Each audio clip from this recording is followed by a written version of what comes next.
सल्लल्लाहु अलैहि या रसूल अल्लाह वसल्लम अलैका या हबीब अल्लाह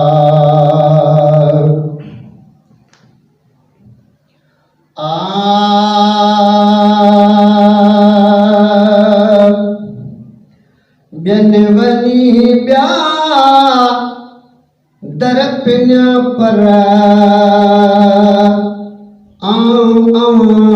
जे आसरे बिनवनी ओ ब्या दरपिन पर जे आसरे जे आसरे अल्लाह कुर्ब क्यों पंहिंजो करे जे आसरे अल्लाह कुर्ब क्यों पंहिंजो करे बिन वनी ओ ॿिया दर पिया पर जे आसरे बिन वनी ओ ॿिया दर पिया जे आसरे ए खुदा जादा दिला अल्लाह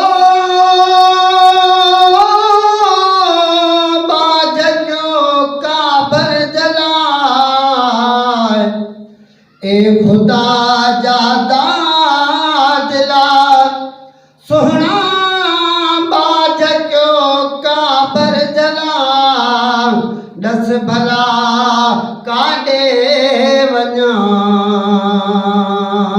कोई कबूल नथो करे दस भला काॾे वञा कोई कबूल नथो करे कोई कबूल नथो करे अल्लाह कुर्ब क्यों पंहिंजो करे बिन वनी ओ ॿिया दर पिया पर जे आसरे बिन वनी ओ दर पिया पर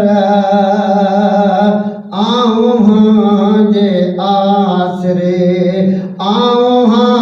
जे आसरे मदनी कुर्ब क्यों पंहिंजो करे जे आसरे सुहिणा कुर्ब क्यों पंहिंजो करे बिन वनी ओ ॿिया दर पिया पर जे आसरे जे आसरे ऐ बहने मुंह में घणा अल्लाह कोन तो कंहिंखे वणा ऐ बहन मुंह में घणा सुहिणा कोन तो कंहिंखे वणा कहिड़ा गणे ओ कहिड़ा गणिया ह्यां तो मुंहिंजो डरे कहिड़ा गणे ओ कहिड़ा गणिया ह्यां तो मुंहिंजो डरे ह्यां तो मुंहिंजो डरे अल्लाह कुर्ब क्यों पंहिंजो करे बिन वनी ओ ॿिया दर पिया पर जे आसरे बिन वनी ओ ॿिया दर पिया पर जे आसरे था सुझने वाचा वॾा अल्लाह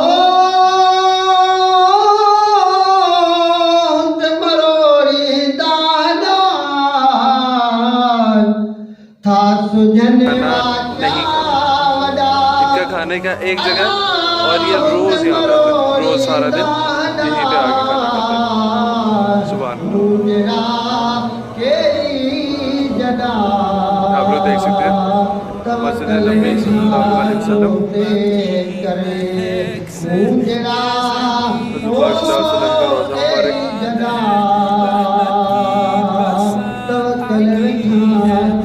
और लोग रोज़ यहाँ पे आके इन कबूतरों को दाना देते हैं। हुज़ूर पाक सल्लल्लाहु अलैहि वसल्लम के मदीना शरीफ के कबूतर, लोग इनको रोज़ खाना देते हैं और रोज़ खाते हैं ये, और रोज़ दोबारा से इनको भूख लग जाती है।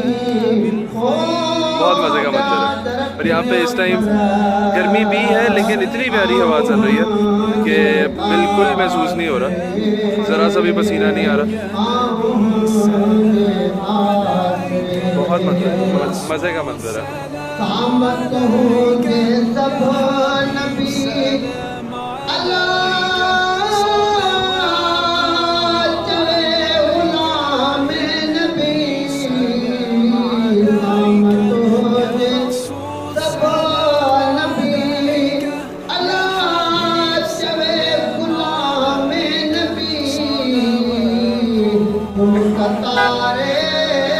आप लोग देख सकते हैं ये गाड़ी वाला कबूतरों को हवा दे रहा है।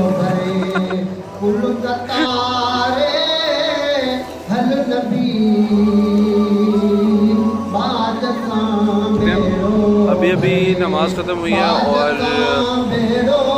लोग यहाँ से मस्जिद नबी से नमाज़ पढ़ के बाहर आ रहे हैं। अभी आप देखेंगे कितना ज़्यादा हजूम है, कितने ज़्यादा लोग हैं यहाँ पर, अभी आप देखेंगे।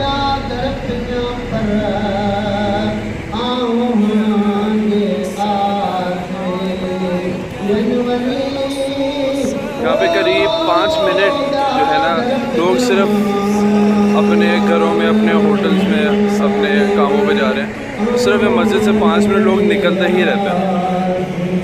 सुभान अल्लाह।